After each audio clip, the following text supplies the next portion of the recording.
Hello, this is Roland. Today I want to talk to you about something which is nice and beautiful, but also very important and very timely. And it's this. Would you mind if I began by asking this question? Isn't it time to come back to God? You wandered around now for many years doing it your way. It's not even your way that you're doing it everybody else's way. You reacted to pressure. It's not your fault when you were a little child people pressured you.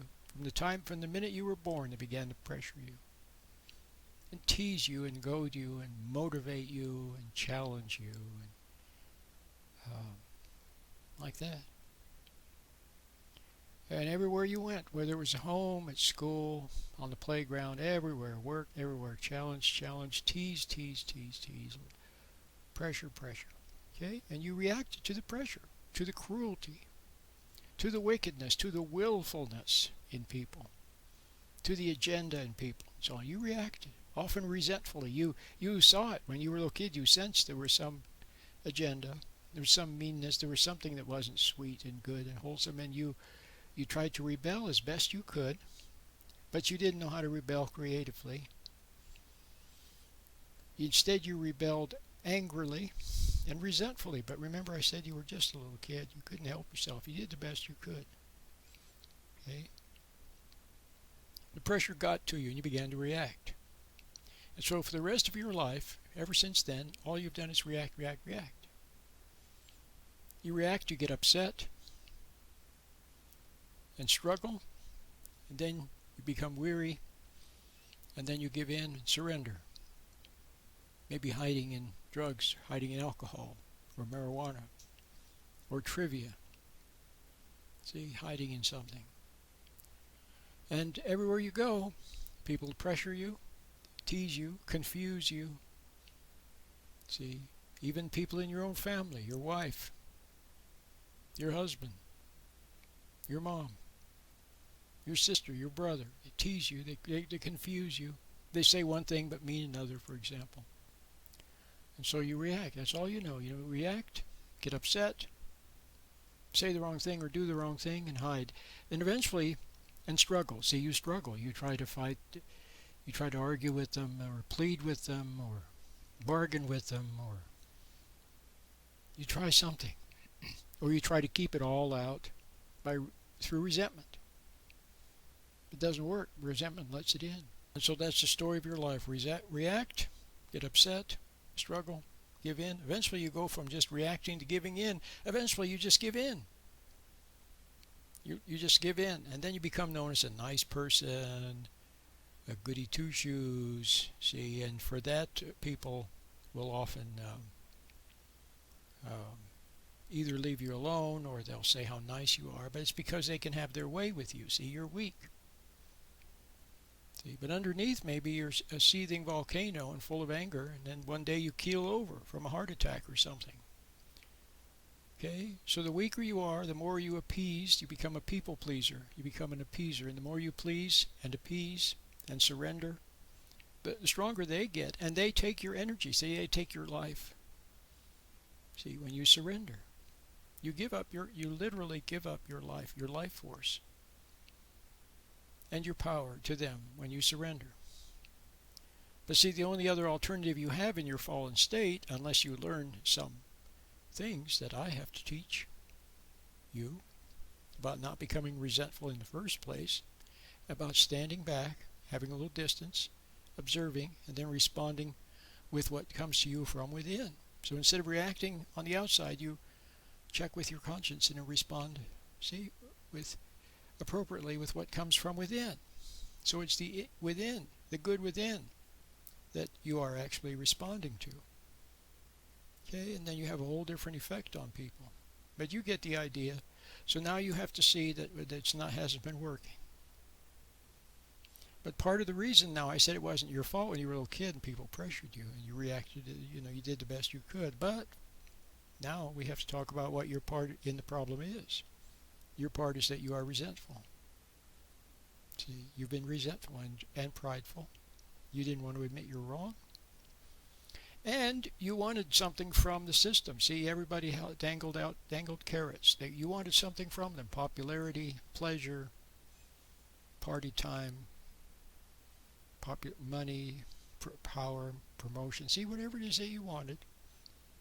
Proving something. Maybe when you were a little kid they put you down, and then afterwards you wanted to prove something to them. So you spend your whole life fixated to other people, trying to prove something to them. Okay? And what have you been doing then? All along the way you've been what? Running from conscience.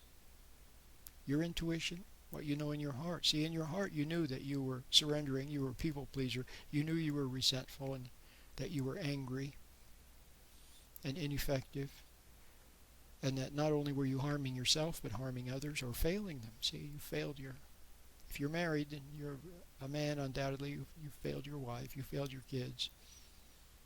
If you're a lady, then probably you've been busy trying to run other people's lives or run the show,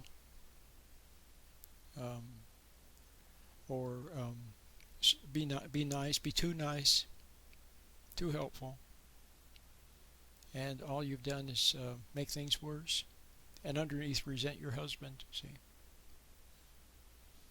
So whatever it is that you've done, there's just a million different combinations, but it all boils down to being prideful, running from conscience. See, your conscience all along was trying to show you that you were not handling things properly. It wanted to show you the right way of handling things, the way of not becoming resentful, not being judgmental. See, and seeing through the illusions, the illusory value of the things the world has to offer, the tinsel titles and trappings that the world, they're all nothing. That doesn't mean that you can't have things, but it means that you mustn't make them too important. So you made them too important. So now, isn't it time to come back to God? Okay? Do it His way. See, His is the easy way. I want to read you something very beautiful from Matthew. This is Christ speaking. Matthew chapter 11, verses 25 to 29. Okay? At that time, Jesus answered and said, I thank thee, O Father, Lord of heaven and earth, because you have hid these things from the wise and prudent and have revealed them unto babes. Even so, Father, for so it seemed good in your sight. All things are delivered unto me of my Father, and no man knows the Son but the Father, neither knows any man the Father but the Son,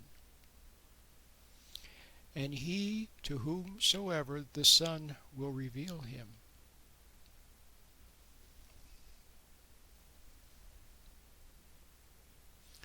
Now here comes the really beautiful part. It's very famous, but I want you to hear it now in light of what I've been saying. Okay. Now I asked you, isn't it time to come back to God and do it His way, the easy way, instead of the hard way, the wrong way? Here's what Christ said. Come unto me, all you that labor and are heavy laden, and I will give you rest. Take my yoke upon you and learn of me, for I am meek and lowly in heart, and you will find rest for your souls. For my yoke is easy, and my burden is light. You will find rest for your souls.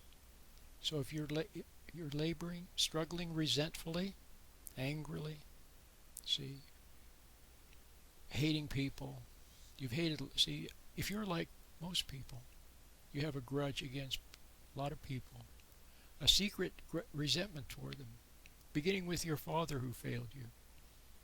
Okay? And you went out in the world and you've been struggling, like I said, resentfully. So now, why don't you come back to God? How do you do that? Well, first of all, let go of your grudge, your anger, your resentment. Look at other people now. Look at them struggle and try to prove things and try to lord it over other people. See? Why? They're compensating. See, they were put down. Whatever they did to you, someone did it to them. Once upon a time, they too were little children with a tear in their eye and somebody was pressuring them or being mean to them. See? So they're all lost sheep. They don't know. They really don't even realize what they're doing. Okay? And they're struggling just like you. Now look at you and how you failed your family, your partner, your kids, maybe. See? Do you want to? Did you want to fail them?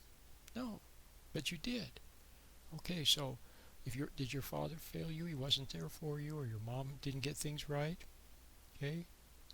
Well, did they really want to fail? No, they didn't. See? No one was there to show them the way. You know, something like I'm doing now. No one was there for them to show them. So they became lost. So forgive them. Let it go. Make it unimportant. Whatever happened in the past, let the past be the past. It's water under the bridge. Okay? Make it unimportant. Let go of the resentment. Okay? Now let me read it one more time. Come unto me, all you that labor and are heavy laden, and I will give you rest. Take my yoke upon you and learn of me, for I am meek and lowly in heart, and you will find rest for your souls. For my yoke is easy and my burden is light. Okay? Now we do have here at the, I was going to say the Center for Common Sense Counseling. That's kind of what I've called myself all along. Or talk to a pastor. Whichever you like. When I say we, I mean me. Of course, my son helps me. Okay? There's a meditation. Very helpful. Teaches you how to stand back, get out of negative thoughts. See, that's where you end up. See, remember I said when you struggle, you react, struggle, and give in. See? So you give in to them on the outside, you appease them on the outside, then you hide in your thoughts and your daydreams so that you can not see that you failed. Okay? But when you surrender to your thoughts, to your daydreams and so on, you're once again surrendering. And that gives whatever the agency behind those thoughts and those imaginings and those pipe dreams and those fantasies of love and hate, those fantasies of sex and violence, okay? Whoever is behind that or whatever is behind it, it's to its advantage that you struggle with evil in others on the outside and then give in to it on the inside. And then so you struggle to those thoughts that cater to you. Okay, to your ego where you hide and you imagine that you're a great person even though you failed in reality. But then eventually what? They become nightmares. They gain power over you. So just as people on the outside began to lord it over you through your futile struggle, now your futile struggle with the thoughts gives them power and then they lord it over you and become dark and negative. See? See how that works? So all you have to do is just stop doing that. If it's not working, don't do it anymore. Instead, get the meditation. If you spent 1/100th, 1,000th the energy in learning to sit still and meditate properly, as you do to all of your escapes and struggles, why you'd have it made into shade. Okay, so get the meditation. I have an introductory version. I call it the easy meditation. It's free. I also call it the prayer meditation. It's free. Very easy, free, get you started. Okay. My name is Roland.